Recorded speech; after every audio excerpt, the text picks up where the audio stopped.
más cosas que no ha hecho, que lo he hecho yo.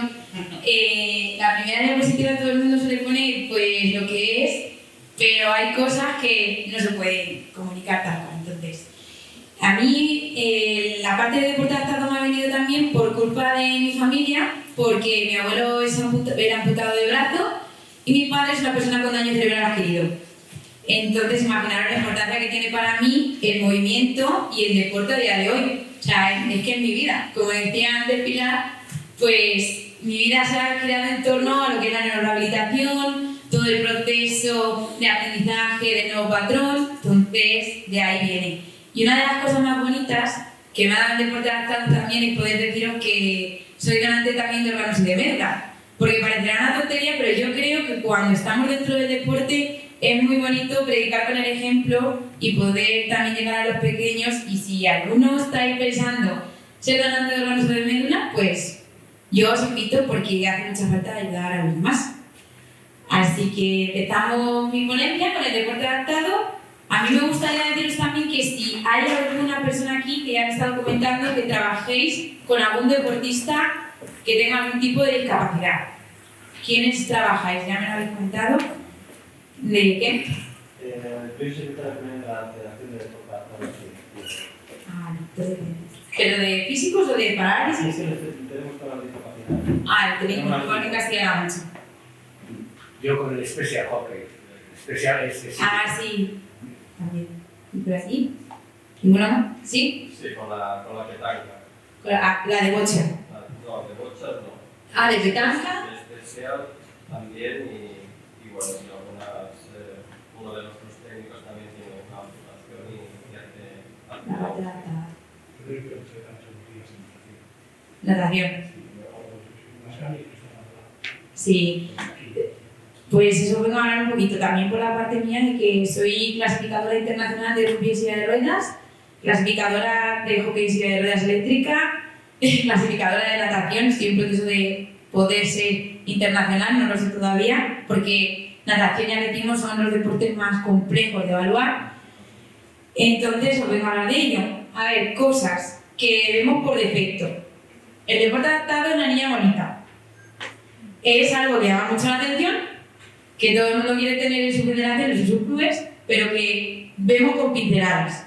Tenemos a alguien cercano, un conocido, un familiar, el amigo de, o alguien que entrena a nuestro lado, pero realmente no somos conscientes de dónde viene toda la parte del deporte adaptado. El deporte adaptado me voy a centrar sobre todo en el deporte paralímpico. Yo no sé si lo sabéis de dónde viene la palabra paralímpico, en primer lugar. ¿Lo habéis planteado alguna vez dónde puede venir? Pues paralímpico no viene de deporte de paralíticos, viene de deporte paralelo. Y lo estipuló así Irving Goodman cuando creó todo el movimiento del Comité Paralímpico Internacional. Entonces, a mí me gustaría también que os llevaréis de esta charla algo clave que no sea la parte de inclusión, porque lo vemos mucho, todo el tiempo. Da igual que sea deporte para discapacidad intelectual, que sea para físicos, y es que lo estamos mezclando mucho. Cuando tú sales fuera de nuestro país y se lo comunicas a otros técnicos, se te queda mirando un poco raro, porque es como inclusión. O sea, estás trabajando con gente que está excluida de la sociedad y lo vuelves a integrar a través del deporte, y no es eso. Es un proceso de normalización. Yo puedo entrenar con una persona con una amputación de pierna y está bien. Es algo que se tiene que normalizar. Puedo entrenar con una persona con síndrome de Down, puedo entrenar con una persona con parálisis cerebral, pero es que no pasa nada, es que es así. De hecho, así es como todos, a través del deporte, debemos de normalizarlo y darle la importancia que tiene, porque entra dentro del ámbito terapéutico, pero tenemos que empezar a hablar bien. No de, yo llevo un proceso de inclusión a través del deporte, es que yo ya tengo a una persona con discapacidad y entrena en mi club. Y es así como se empieza, ¿de acuerdo? El último libro que se ha escrito en España y que ha tenido también premio del Príncipe de Asturias ha sido el premio del libro blanco del deporte de personas con discapacidad en España. Que si vais a empezar a trabajar con personas con discapacidad, yo os invitaría a que lo tuvierais muy presente, porque ahí es donde se muestran todos los últimos datos a nivel de España y a nivel de federaciones con licencias de cuántas veces puede entrenar un deportista a día de hoy, por semana, qué tipo de discapacidades, dentro de las federaciones cuántas licencias contamos de personas con parálisis cerebral, personas ciegas, personas sordas, está todo registrado ahí. ¿De acuerdo? Pues si alguna vez queréis publicar algo en cuanto a vuestro deporte, toda la información la podéis tener ahí. Y ahora voy a hablar de algo que parece que es muy confuso y que no se entiende muy bien. En España tenemos dentro de las federaciones las nacionales y luego tenemos las internacionales. Es que el deporte adaptado se distribuye de manera muy diferente en base a en qué país vivas. O sea, literal. Pero todas están bajo el paraguas del Comité Paralímpico Internacional, del IPC.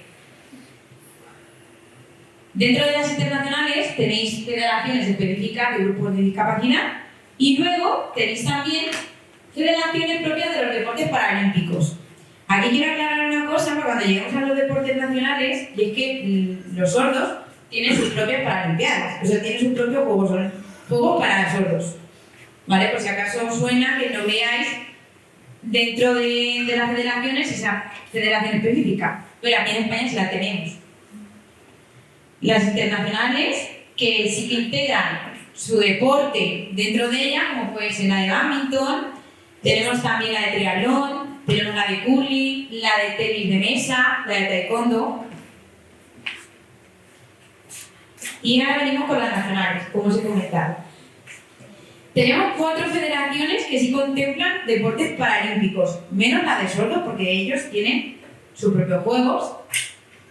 Y dentro de las federaciones internacionales tenemos integrados los deportes dentro de sus propios deportes. Es decir, yo ahora mismo hago triatlón y estoy dentro de la Federación Española de Triatlón. Yo, por ejemplo, hago remo y estoy integrada dentro de la Federación Española de Remo. ¿Vale? Esto es importante que lo sepáis porque ahora viene la movida. ¿Qué pasa si yo tengo a mis deportistas que están integrados dentro de mi federación? Como puede ser la de triatlón, como puede ser la de remo, como puede ser la de tenis de mesa. Pues que dentro de las formaciones nos dan como pinceladas. Tenemos a deportistas que tienen discapacidad física, tienen lesión medular y entran dentro de tenis de mesa. Tenemos desde la T1 a la T12 y la vas dando una por una. ¿Ya? ¡Qué maravilloso! Tenemos deportistas, la de triatlón, y tenemos tantas categorías. Esta clase y esta clase. Y esto nos ha pasado a todos un poco. Y corregidme si no es así. Bien, ¿en qué se basan esas clases deportivas? ¿Qué es lo que está pasando con el deporte y por qué no conseguimos sacar el rendimiento que deberíamos de sacar a los deportistas? ¿O por qué no les damos la importancia que tienen porque son menos licencias que las de deporte convencional? Porque no sabemos muy bien de dónde vienen esas clases deportivas, así tal cual. Las clases deportivas, y cuando nos empiezan a hablar todas las federaciones internacionales, el IPT, de este tiene un C1, este es una puntuación 4, un 2.1 en baloncesto. ¿Qué es todo esto? Bueno, 2.0 viene de algo tan básico que nadie se para en un momento en decirle a su deportista: ¿me puedes traer tus informes? Un momento. ¿Puedes decirme cuál es el grado de discapacidad que tienes? Porque claro, viene el problema de que si entrenamos a nuestro deportista puede venir el clasificador y nos lo puede penalizar porque está viendo que tiene un rendimiento muy elevado, y esto, los que estéis ya en deporte adaptado lo podéis ver. Yo tengo un nadador, es un S6, y por entrenar a lo mejor dicen que ha tenido una mejora y le cambian de categoría. Y dices tú, ¿pero por qué? Porque no sabes defenderlo ni siquiera. Por eso es súper importante que conozcáis la clasificación internacional del funcionamiento de discapacidad en la salud. ¿Pero por qué? Porque de aquí, Tweedy, que es el investigador que investiga todo el tema paralímpico, sacó la clasificación internacional. Él cogió punto por punto de la clasificación y sacó unos puntos que en deporte tenemos muy claros. El movimiento. En base al movimiento, también las estructuras funcionales y corporales, fue desglosándolos, ¿vale? Y en base a esto, sacó unas clasificaciones. O sea, no tiene nada más, nada menos que las bases de las actividades de la vida diaria, el cómo nos movemos a lo largo del día. ¿Tú eres capaz de coger un vaso de agua? ¿Tú eres capaz de caminar? ¿Tú eres capaz de subir un escalón? ¿Eres capaz de coger un peine? En eso se basan las clases deportivas del deporte paralímpico. Y eso es algo que nunca hemos parado a pensar. Claro, son actividades de la vida diaria, es una rutina, lo estás repitiendo todo el día. Tú te estás sentando todo el día. ¿Eres capaz de sentarte? ¿Eres capaz de levantarte? Por eso es muy importante que si tenemos deportistas en nuestro deporte, que tengamos muy en cuenta este libro, que tengamos muy en cuenta la TIC y que tengamos un tiempo de decirle, por favor, ¿me puedes dar tu último informe de discapacidad? ¿Cuál es tu porcentaje? De aquí salen ya todas las deficiencias elegibles para el deporte adaptado. ¿Qué es una deficiencia elegible? No es que tú tengas una lesión medular, no es que tú tengas una parálisis, no es que tú tengas una amputación, es que de todas las TIC salen aquí las deficiencias que son evaluables para ponerte una categoría. Como podemos ver, aquí sale muy pequeño, pero no sé si os habéis planteado alguna vez que hay diferentes tipos de parálisis cerebral, porque cuando decimos parálisis, por ejemplo, no es una persona que está en una silla eléctrica y todo el tiempo con el cuello un poquito ladeado, eso es una tetraparesia. ¿De acuerdo? Y puede ser espástica, tetóxica, tásica, ¿qué es todo eso? Pues las deficiencias elegibles que nos dicen es que puede tener hipertonía. Si ves hipertonía, ya puedes asociar a que es un aumento de la masa, del tono muscular, ¿no? Igual que la hipo. Igual que está la hiper, está la hipotonía. También puede estar la tetosis. La tetosis es cuando tú te mueves de manera descontrolada. A lo mejor ves a una persona que está así de repente hacia así.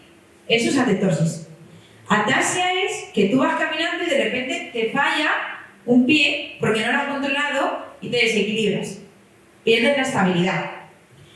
Tenemos también la deficiencia de la potencia muscular, que ahí ya sí que entran las lesiones medulares. Porque las lesiones medulares no es un síndrome, es un conjunto que a ti te pasa cuando hay un corte en la médula. Y dependiendo de dónde sea el corte, que sepáis que para eso está la valoración funcional muscular de Daniels, que tú puedes tener un músculo con un valor de 0 hasta el 5. Y eso también lo pone en su informe.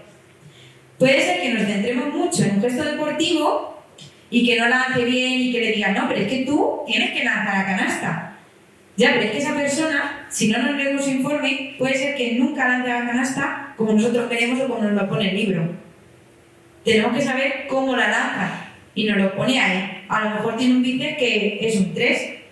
Por ejemplo, un bíceps que es un 3, si nunca hemos leído acerca de esto, es que solo lo mueve contra la gravedad, pero no puede ejercer una fuerza mayor a esa. Por ejemplo, estamos en atletismo y nos centramos en que tiene que dar una cadencia de propulsión, pero claro, cuando va a hacer el empuje, no le da con fuerza. ¿Pero por qué? Y tú te lo preguntas y tú empeñada en que le dé. Porque a lo mejor tiene atetosis y no puede hacerlo bien. Y ese no es su patrón. Y todo esto es responsabilidad nuestra como entrenadores y entrenadoras. También puede ser déficit en el rango de movimiento pasivo, como hemos visto ahora mismo el RON. Puede ser deficiencia de las extremidades y por eso están las prótesis. Tenemos que controlar también acerca de prótesis. Tenemos que saber si una persona, cómo puede coger un vaso de agua si le falta una extremidad. Eso es una actividad de la vida diaria y eso lo está haciendo. O sea, él come. Esa persona come y aunque tenga una amputación, come. No se va a quedar sin hambre, porque si no, no estaría viniendo a entrenar porque estaría en otro sitio. ¿De acuerdo? Son cosas que nos corresponden. También puede ser que tenga un déficit en las piernas igual. Y esto es súper importante. Al igual que las amputaciones de los brazos, la mayoría de actividades que realizamos en el día a día de la vida diaria son con los miembros superiores, ¿de acuerdo? Y nos lo tenemos que plantear de manera seria. el cómo caminamos también influye muchísimo y tenemos que controlar el cómo él va caminando, el cómo él va subiendo una escalera, el cómo él coloca la cadera, porque muchas veces nos centramos en el pie, pero no nos centramos en cómo está la posición de la cadera. Involucrar también la posición de la cintura escapular. Luego también están las personas de baja estatura con controplasia, ¿de acuerdo? Y luego también las personas con discapacidad intelectual, que no tienen nada en cuanto a la cinética, pero sí en cuanto a la cinemática. Y esos son puntos que vamos a pasar también a ver. Por otro lado, están también las personas con deficiencia visual. Las personas con deficiencia visual tienen un desglose más elaborado porque describe muy bien, de hecho la clasificación tiene que hacer la parte de cómo una persona puede llegar a ver un poquito o una persona no ve nada. De hecho, Israel nos ha dado cuenta, pero en la última imagen que has puesto del esquí, la última diapositiva, es una persona ciega. El que iba debajo era el guía y el que va arriba es la persona. Está la imagen, luego si queréis la podéis volver a poner, del deporte paralímpico. Claro, yo no sé por qué lo he visto. Es una persona que ve un poco. Lleva el peto, el chico que está abajo es el guía y se comunica con el casco. ¿Vale? El B1 quiero recordar, sí, no ve nada, ¿vale? B2 algo y el B3 ya es lo mínimo, que es el minimal empalme, que muchas veces os sonará. Si empezáis a entrar en el deporte adaptado, pone minimal empalme. Es la mínima discapacidad que tú tienes que tener para ser elegible. Pero claro, que yo no pueda mover un brazo no significa que puedas competir en lo que tú quieras. No, perdona, tienes que tener lo mínimo. O que te afecte, por ejemplo, una fibromialgia, que no puedas agarrar ya un vaso de agua, tienes que tener lo mínimo para poder ser elegible en un deporte paralímpico. Porque te falte un dedo del pie no significa que puedas ser ya paralímpico. También hay que tener un poco de excepción. Esto también suele pasar con las personas con cáncer, que a través de las amputaciones, ¿vale? A veces que te quitan un poquito de hueso, no significa porque te quiten un poquito de hueso, que gracias a que te han quitado solo eso, gracias, puedas ser elegible para competir a nivel paralímpico. ¿Vale? Esto hay que tenerlo muy en cuenta porque es muy duro que venga alguien que crea que puede competir en Paralimpiadas y decirle, oye, es que mira, te voy a dar una buena noticia, está muy bien, pero es que no puedes competir, o sea, para competir en Paralimpiadas que estás demasiado bien, pero es un palo muy duro, porque hay excepciones que ya os digo que hay que tener cuidado, ¿vale? Entonces esto lo tenéis que tener en cuenta. La guía sobre clasificación del deporte paralímpico también se puede descargar en la página del Comité Paralímpico Español. Es una guía súper elaborada donde vienen todos los deportes y viene de manera específica también elaborada las clases deportivas y también todo lo que os estoy contando sobre la artritosis, la ataxia, para que siempre lo tengáis en cuenta y nunca se os olvide. Pues si alguna vez viene alguien y no sepáis lo que está poniendo ahí en su ficha, que lo sepáis mirar de alguna manera, porque es algo que las federaciones tampoco nos dicen cuando nos dan las clases deportivas. ¿Dónde puedo ir y dónde puedo encontrar todo esto? Y que esté en castellano, porque en inglés lo podemos encontrar de todas mis maneras, pero en castellano tiene que ser a través de la guía. No hay a día de hoy no hay ninguna otra. De hecho, esta es la última actualización del 2021 e incluye también los deportes con la entrada en París 2024. Ahora aquí os he puesto, que también está dentro de la guía, en España tenemos una gran virtud, que es que decimos, jolín, pues aunque tú no puedes competir a nivel internacional por tu tipo de discapacidad, porque no está dentro del programa paralímpico, te vamos a coger y vamos a hacer esta modalidad. Por ejemplo, pasa con intelectuales, pasa con sordos, que no hay competición internacional, pero nosotros lo incluimos. O sea, nosotros sí que lo normalizamos y le decimos, vale, tú también entras dentro del deporte adaptado. ¿Por qué no? Bueno, deporte adaptado a personas con discapacidad física, discapacidad intelectual, discapacidad sensorial, que puede ser visión o sordera. Entonces, es lo bueno que tenemos aquí dentro de España. De hecho, los deportes que más incluyen son el triatlón, el piragüismo, la hípica también, y probablemente se unan más deportes, o estamos en ello, en silla de ruedas. ¿vale? Con diferentes puntuaciones y en baloncesto también. Vale, y ahora viene lo difícil. ¿Cómo evalúo yo el rendimiento de mi deportista adaptado? Porque aquí lo único que nos dicen es que cumpla con sus medallas, con sus tiempos y poco más. Te dicen, mira, para la S5 en natación tiene que tardar tanto. 30 segundos, menos de 30 segundos, miento, tarda menos. En 50 metros a lo mejor lo tienen en 19 segundos. A lo mejor vamos al atletismo y dicen, no, este que va a competir 100 metros, si tiene parálisis y es otro tipo de clase, tiene que tardar tanto. Pero claro, no nos dice cómo evaluarlo, o sea, cómo sacar ese rendimiento. Y ahí es cuando nos quedamos un poco nulos. Ahí es cuando vienen los problemas. No sé cómo evaluar a mi deportista. Literal.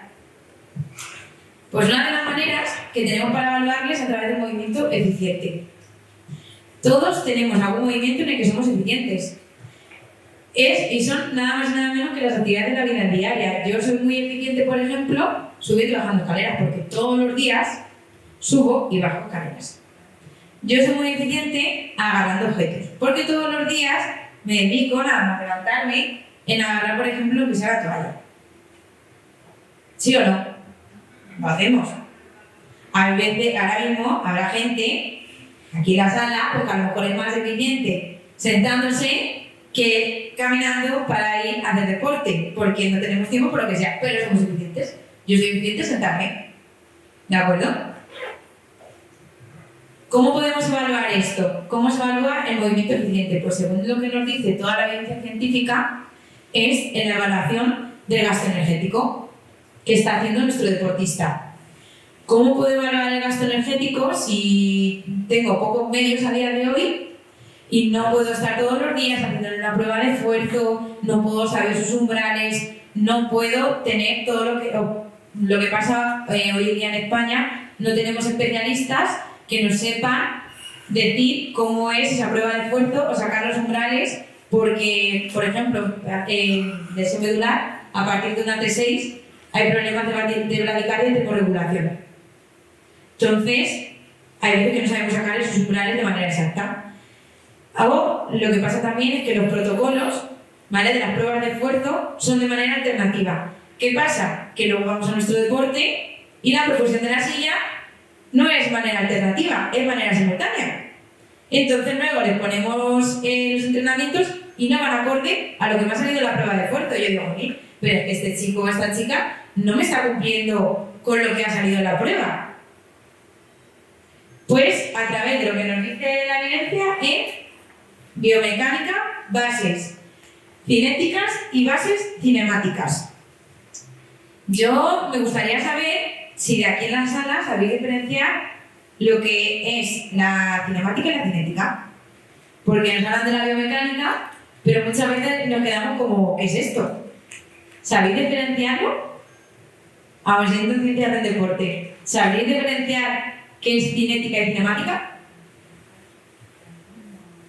Y esto, en deporte adaptado, nos afecta muchísimo. Porque claro, tenemos lesiones que afectan al sistema nervioso central. Y como hemos visto, a veces nos afecta la fuerza, a veces nos afecta la destreza, a veces nos afecta en la rigidez o en la suavidad en la que realizamos los movimientos. Y también tenemos que poner objetivos claros en base a la cinética o la cinemática. ¿Cómo lo podemos diferenciar? Siempre que tengamos un déficit de fuerza, siempre que involucre fuerza, es la parte de cinética.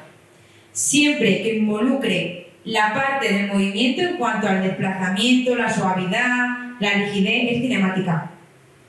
¿Vale? Para que lo sepamos diferenciar. Luego, aparte, tenemos las variables fisiológicas, que por supuesto son súper importantes, pero igual, nos fallan. Pero nos fallan no porque una persona no tenga fuerza para coger aire, sino que por culpa de su discapacidad no tiene los volúmenes de oxígeno que debería de tener si no tuviera ese tipo de lesión o ese tipo de discapacidad. ¿De acuerdo? Entonces, ¿qué nos dice la evidencia? Que nos centremos sobre todo en el rango de frecuencia cardíaca, y eso es muy fácil porque todos tenemos un lector de frecuencia cardíaca pectoral o un wearable, todos lo tenemos. A mí me gustaría mostraros también un ejemplo práctico, o lo he trasladado así de lo que nos dice la evidencia en cuanto al gesto deportivo, ¿vale? Es lo primordial. Es lo primero que debemos de tener en cuenta para nuestros deportistas. Yo ahora mismo tengo una persona que hace lanzamiento de peso en atletismo. Pues evidentemente no voy a coger como referencia una propulsión de la silla, porque es una actividad de la vida diaria. Yo me voy a la CIR y veo, por ejemplo, que coger un vaso de agua es una prueba que está evidenciada, que tiene ya unos parámetros cinemáticos designados, y yo voy a coger de referencia esa prueba, que es el vaso, o sea, coger el vaso de agua y llevarlo luego y trasladarlo a lo que es el lanzamiento, ¿no? Por ejemplo, tengo una persona que es jugador baloncesto en silla de ruedas. Pues ahí sí que una actividad de la vida diaria que él tiene como gesto deportivo también es la propulsión de la silla, ¿de acuerdo? Luego, igual, en el esquí, con las prótesis, evidentemente voy a coger, si tengo una persona amputada del pie, cómo camina. Voy a hacer un análisis temático de cómo camina. Y está muy estipulado ya y muy estudiado todas las fases de la marcha. ¿Sí o no? Tenemos una fase de despegue, una fase de aterrizaje. Vamos a coger eso para saber luego enseñarle en el esquí.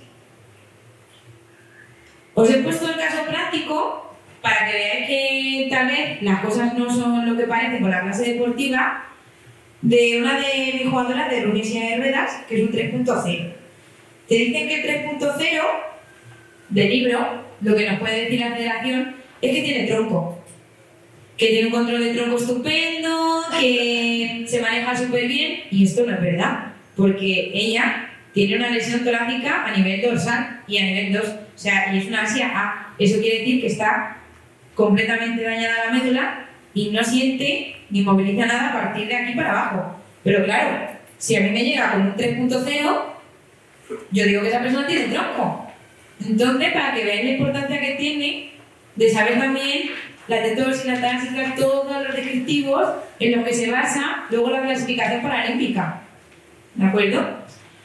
¿Qué hemos tomado con ella de ejemplo? Pues la mejora de la propulsión de la silla de ruedas.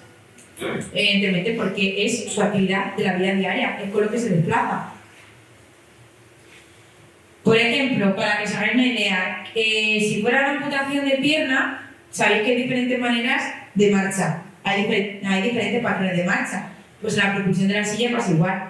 Hay doble bucle sencillo. Tenemos que saber cuál es el tipo de propulsión que en este caso ella tiene. Ella tiene un bucle sencillo, ¿de acuerdo? En base a que tiene un bucle sencillo, nos vamos a la fase de la propulsión. No sé si esta alguna vez la habréis visto. Es como la marcha. La marcha sabemos que lo que os acabo de comentar, tenemos una fase de despegue, una fase de apoyo del pie, una fase de balanceo. Pues aquí en la silla de ruedas pasa igual. Tenemos una fase de empuje, un empuje tardío y una fase de recuperación. Pero fijaros toda la parte que tiene de recuperación, que son la fase morada, la lila y la azul oscura.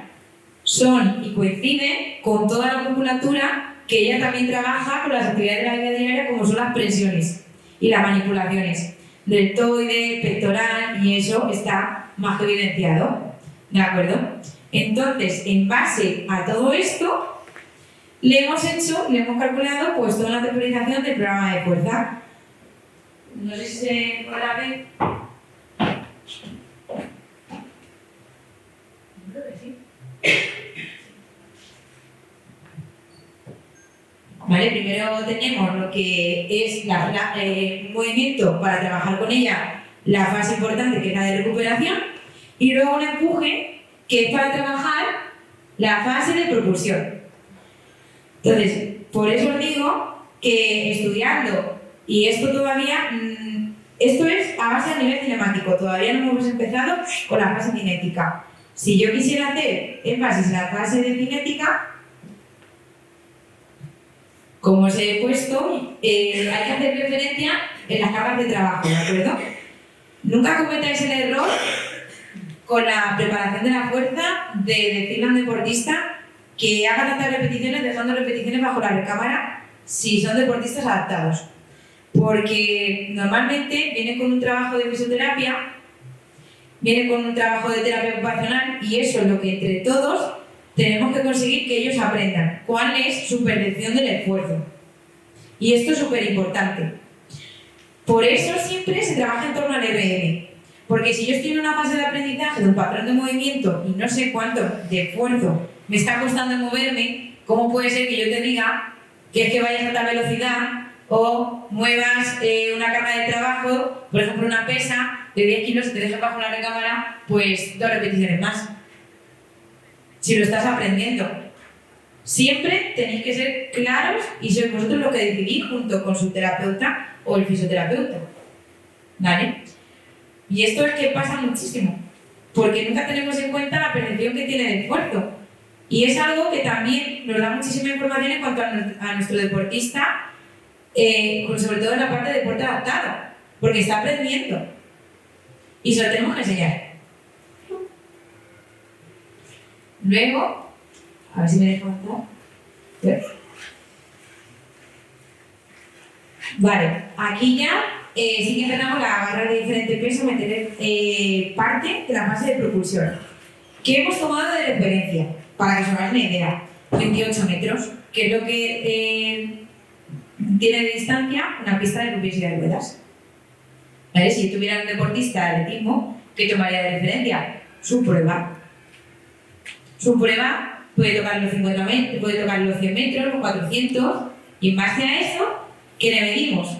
Pues los segundos que tarda y el ciclo de brazadas. ¿De acuerdo? Si tuviéramos una persona amputada, sería tiempo y ciclos que tiene de zancada. ¿De acuerdo?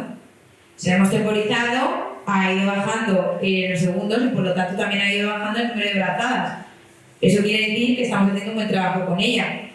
Os he puesto el vídeo, pero si queréis os lo enseño, pero aunque la diferencia que hay del anterior es que si lo habéis dado cuenta,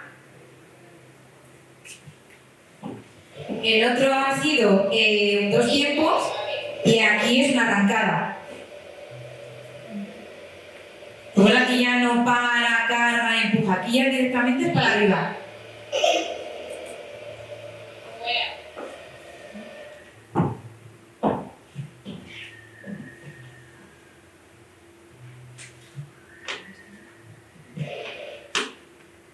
Aquí los trabajos de ergómetros. Aquí sí que ya hemos intentado mejorar toda la parte de volumen de oxígeno y rango de frecuencia cardíaca con las pruebas que son más puras de resistencia, los kinetrómetros remo, con un ergómetro. Se podría realizar con cualquier otro tipo de ergómetro, pero aquí sobre todo lo que nos hemos centrado es en la percepción de esfuerzo de trabajo continuo, porque viene de un deporte que es el rugby, o sea, todo el tiempo está moviéndose. Tiene que ser consciente de lo que le está costando.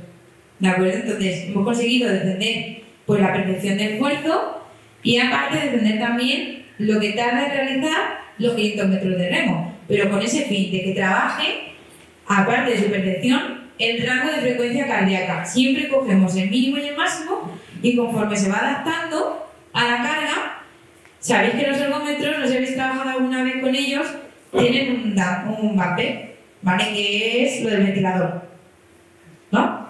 Que es ahí con lo que se trabaja con el drag factor, que es la fuerza de arrastre. Tú lo vas variando. Entonces, a base a eso, hemos conseguido realizar pues toda la parte de resistencia.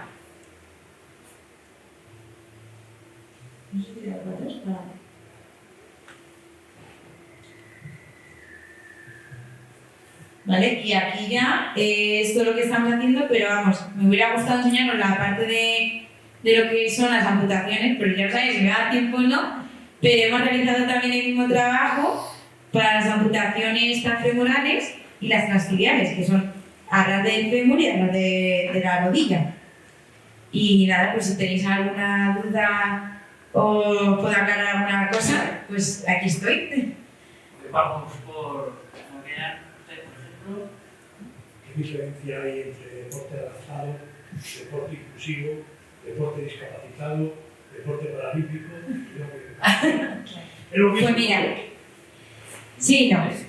Deporte inclusivo A día de hoy aquí en España es el deporte en el que está incluyendo una persona con discapacidad y una persona sin discapacidad, ¿de acuerdo? Luego, el deporte adaptado es el deporte que tú adaptas para una discapacidad, ¿de acuerdo? O sea, solo compiten personas con ese tipo de discapacidad. Y el deporte paralímpico es el que está arreglado ya a nivel alto rendimiento. Puedes practicar deporte adaptado, pero no significa que puedas ir a Paralimpiadas, porque tiene que estar arreglado, ¿de acuerdo?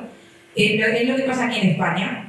Puede ser que yo tenga una paraplegia, ¿vale? Una lesión torácica de 6, pueda competir en rugby en silla de ruedas siendo una clase 4.0, pero a nivel paralímpico, a nivel internacional, yo no puedo competir porque está arreglado hasta el 3.5, que es tetraplegia.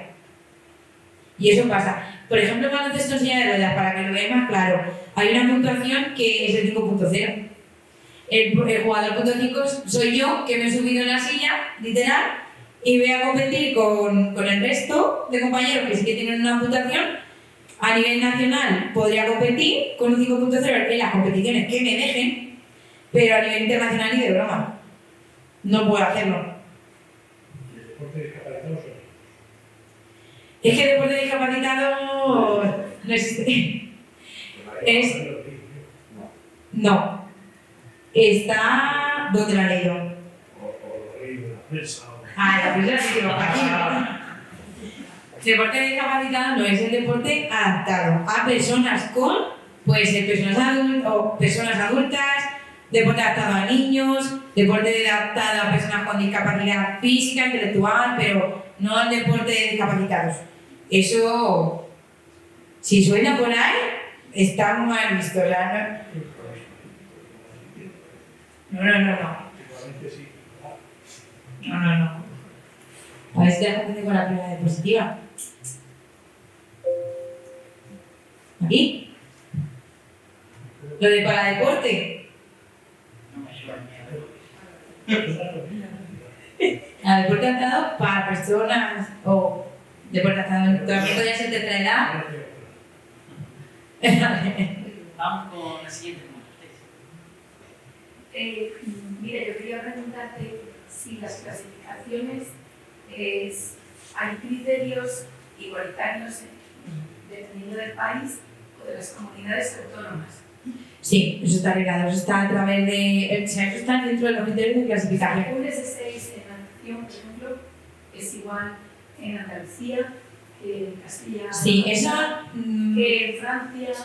Eso más que dependiendo de comunidad o país, depende del perfil de clasificador que te toque. Dentro de la mesa de clasificación hay dos perfiles, el perfil clínico y el perfil técnico. Dentro del clínico te puede tocar un médico o un fisioterapeuta.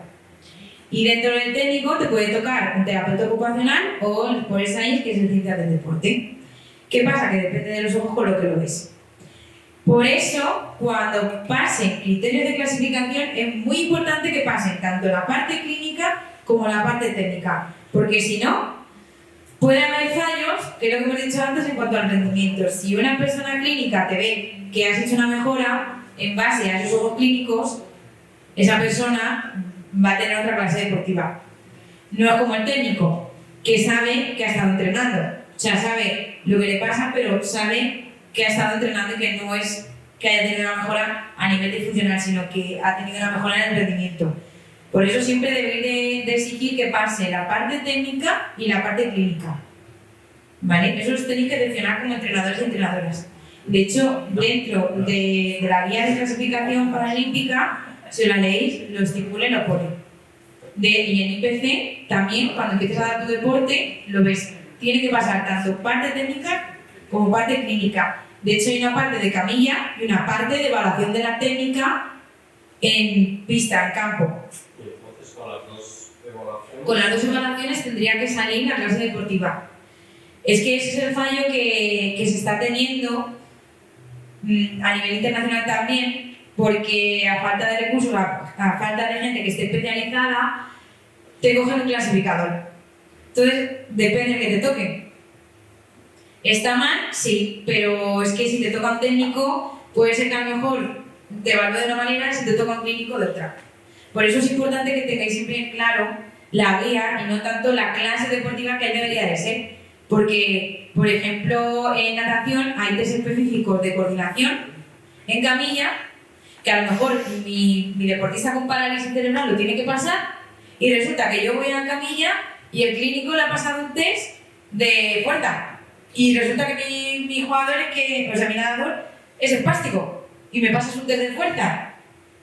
Pues no tiene mucho sentido, a lo mejor un RON, o por ejemplo igual, la tetosis, no le ha pasado un test de coordinación. Tienes que saber cómo se le evalúa a tu deportista.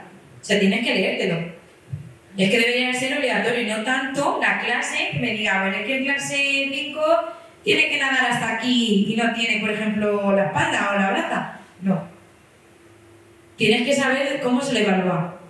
Por eso siempre dejan pasar al técnico. Lo que no nos dicen es qué debemos de tener en cuenta. Yo tengo que tener claro qué le tiene que pasar. No puedo pasar una clasificación a ciegas. Es como ahora mismo mi jugadora. Si yo no llego a saber que ella no tiene tronco, le pasan a camilla y veo que le ponen un 1.0 en el test de tronco, digo, pues ya me dirás tú dónde sale el 1.0, porque es que no tiene tronco. O sea, literal, yo tengo que ser consciente de los test y las evaluaciones que les pasan. En natación igual pasa que si no te toca un técnico, a lo mejor no le hacen los test de flotabilidad, cualquier otro test de que es de campo. Pues a lo mejor te varía la puntuación, porque eso es sumatorio. O sea, hay que estar pendiente siempre. Nosotros, como te comenté, tenemos un club de deporte adaptado, la mayoría son intelectuales, pero ahora nos están viniendo los deportistas con otras discapacidades. Entonces, estamos un poco pegados en el sentido ese y queremos meternos un poquito en el tema, y esto es una locura, las clasificaciones. También es verdad que claro, que hay mucha gente que está sin clasificar, porque claro, clasificar a una persona conlleva... Sí, hay gente sin clasificar. Y eso es un problema, porque igual tú te basas como técnico en lo que te da tu federación de este podría ser un 1.0. Y dices tú, pero ¿cómo vas a un 1.0 si mira y empiezas a pasar los test y no te cuadra, es que no concuerda? La verdad, aquí en las autonómicas lo que hacemos, nuestros técnicos que controlan, le dan una clase provisional para que compita con Claro, pues eso a través de las federaciones, claro, tienes que coger y además que está en la guía, me meto, que yo soy piragüismo, me meto en la Federación Internacional de Piragüismo, que involucra para piragüismo, igual que para pagoliti. Yo me meto, o sea, en cualquier otra cosa, me meto en la internacional y a partir de ahí me voy a cómo se le evalúa a mi deportista. Ahí es de donde sale. Y vas a ver que a lo mejor pues, tienes un test de tronco, tienes un test de Daniels, tienes la plantilla, o tienes un test de rango articular, o tienes un test que le mide las extremidades, que también pasa en natación, y en base a eso tú ya sabes estipular cómo va a ser su clasificación. Entonces cuando pases con él, ya sabes lo que le vas a poner, porque hay un error muy grande que cometemos, que le dejamos al técnico que le ponga una clase. Y llegas allí y te dicen los clasificadores, ¿pero qué es esto? No te dicen las federaciones que está mal clasificado. Bueno, aquí, por ejemplo, tenemos un caso muy llamativo que es Marta Fernández Infante, la medallista de Tokio de 2021. Sí.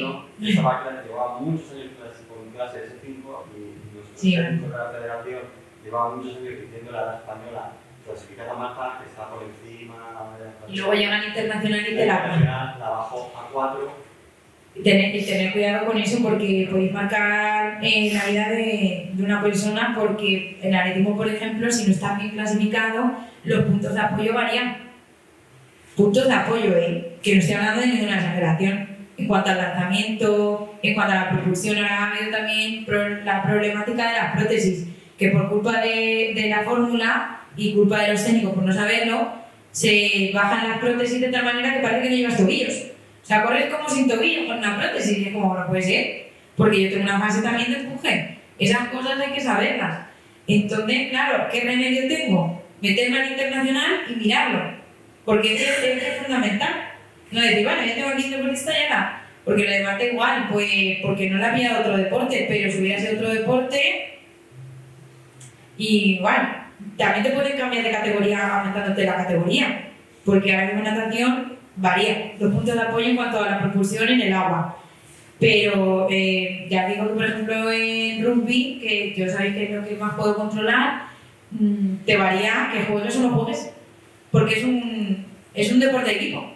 Entonces, si el sumatorio de los jugadores pasa de 8, no juegas. Y te quedas toda la temporada sin jugar, porque estás mal clasificado. Eres un 2.5 y no concuerda con el equipo. Entonces es complejo, ¿eh? En el caso de Marta, porque ha competido en una prueba de esos 5 y está en 3, ¿lo ha decidido ella? No, eso pasa por mesa de clasificación internacional y ya te pone la clasificación internacional. Es que cuando tú sales de España, obligatoriamente pasas por mesa internacional. No, se refiere a que hay una prueba que compites en una clase y en otra. Porque es que hay una prueba que es la... Es que no, pero sí, natación es que está la S, la SB y la S de sumatorio de todos los estilos, la S de estilos.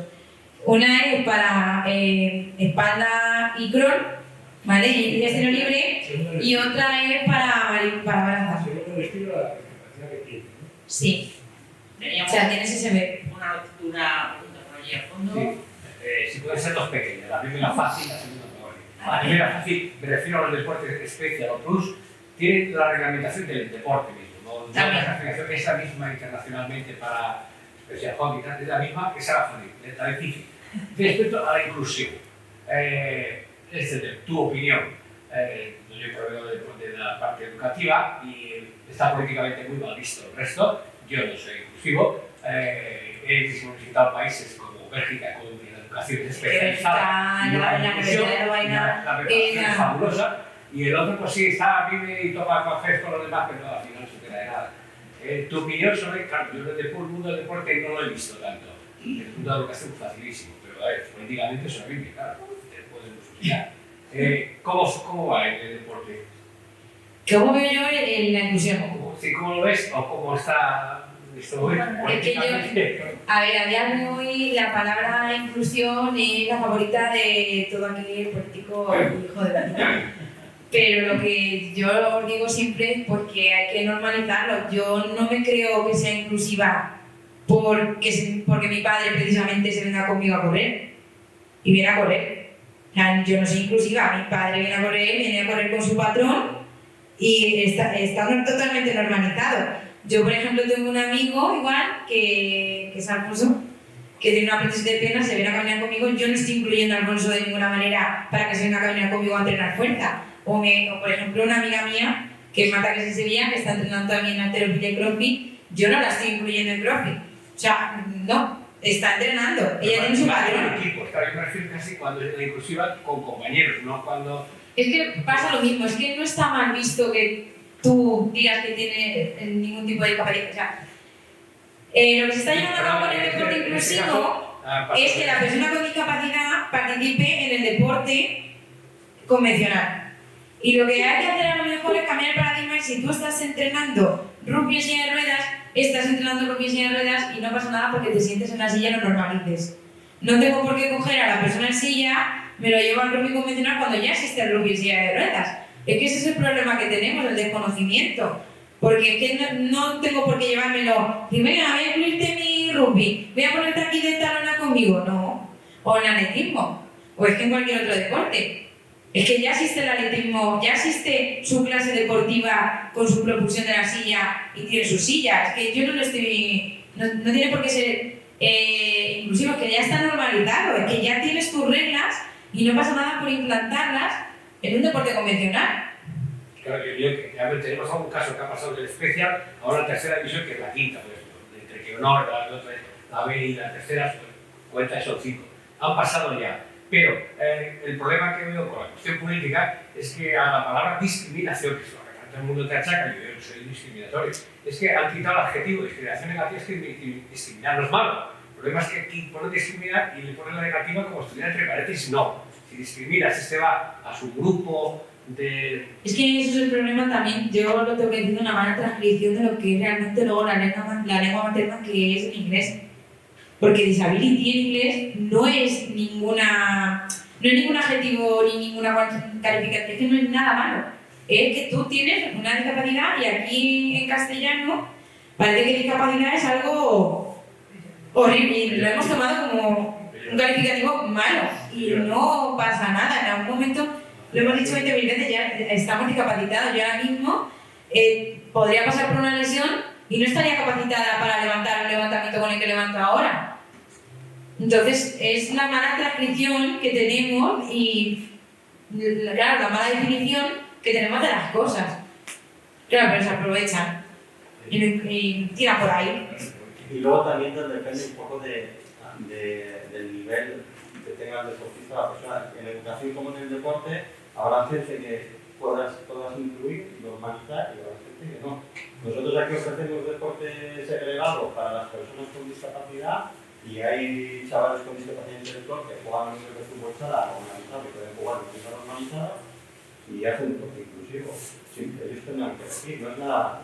No. Yo creo que no es contradictorio. O sea, lo que dices es que hay que evolucionar hacia un paradigma en el que todo se pueda... Pues normalizar un poco más unir, es que la palabra normalizar, porque es no... verdad que la palabra inclusión se ha manido y se ha manoseado mucho. Y ahora todo es inclusivo y es que no es verdad. Es que O sea, no... inclusivo es cuando alguien compite en igualdad de condiciones con una persona sin discapacidad, cosa que ocurre muy poco. Pero ocurre, por ejemplo, Michelle Alonso, deportista con discapacidad intelectual, paralímpica, puede competir a nivel. Es que se gana mucha gente que no tenga Pero discapacidad. Ya lo digo yo. Fernández no puede competir con Mireia Belmonte, es imposible. Hay nadadores que sí que compiten inclusive. Claro. Hay nadadores nuestros que compiten en la liga de natación organizada porque tienen unas marcas y tienen capacidad de cambio, pero hay muchos otros que no pasa nada, todo es compatible.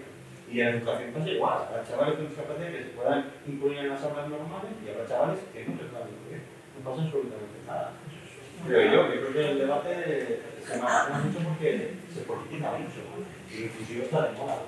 Tampoco pasa nada porque si no todo el mundo puede. Yo no puedo hacer porque soy un paquete. Yo es que diré que en mi caso también me ha pasado como deportista que parece ser que la mujer al principio éramos exhibiciones y yo no hablo de tanto, y esto en cuanto al rugby con perdón, pero las chicas éramos exhibición y los chicos eran el trofeo. Y claro, era como, vamos a incluir a las mujeres, que a mí no me está incluyendo nada, que yo también estoy haciendo deporte, vamos a ver, que estoy jugando lo mismo que tú. Entonces son palabras que tienen un trasfondo que no es adecuado y luego encima se lleva a la política y es que es peor. Pero es que no debería ser así. Pero bueno. Bueno, pues siento cortar. Interesante debate. Muchísimas gracias.